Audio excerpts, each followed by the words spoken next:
stuff I believe I have spoken for. And then this is a racer. It's 6.3 horse. It's a Husqvarna.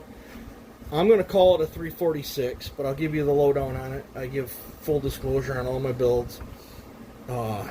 Inside of here, I'll show you on the chain brake. Inside of here, it's missing all the chain brake stuff, but I was building it as a racer, so it didn't bother me.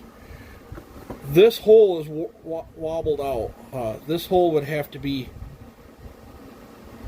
fixed, which shouldn't be terribly hard if someone wanted to put a chain brake in it. I built it as a racer, so I didn't care. If you read the tag, these are, full mag cases. These are 351 cases. It does have 346 crank in it, new bearings, seals, gaskets, and it has crank stuffers in it. And for those wondering what a crank stuffer is, I can show you right here. I don't even know if you can get these anymore, but it does have a pair of these in it, which takes up the volume in the crankcase. Let's see what else is there. It's got a 2159. Let me pop the air filter cover off. So I was debating on pulling the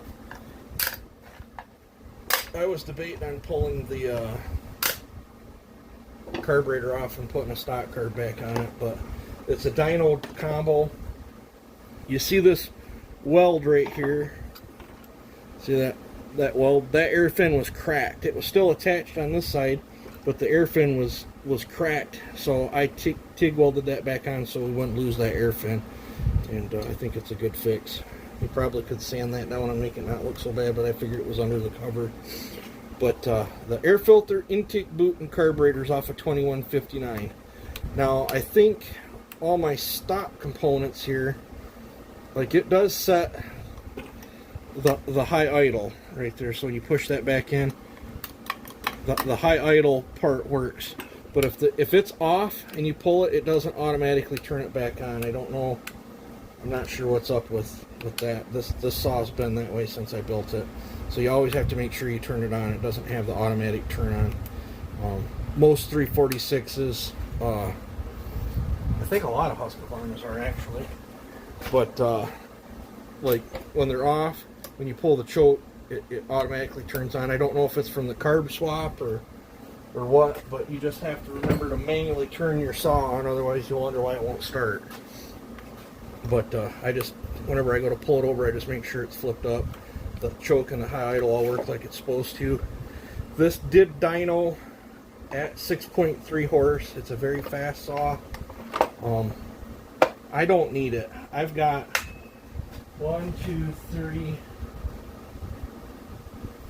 1, 2, 3, 4, 5 racers that are good for racers. 6, 7. I've got 8. I have 8 that are in the 50cc class. If you want to go by all my brands, I have 8 of them that are all about the same speeds for cutting in a race. I don't need this saw. I have my other two 346s.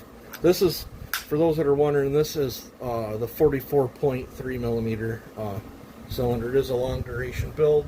I didn't build it for long bar. I have cut firewood with it, but not like tank after tank after tank. I think I cut firewood with it and run one tank through it, and it seemed totally fine. But if you go by the top cover and the case, it'll say 351, but I assure you it's a 346 50cc version.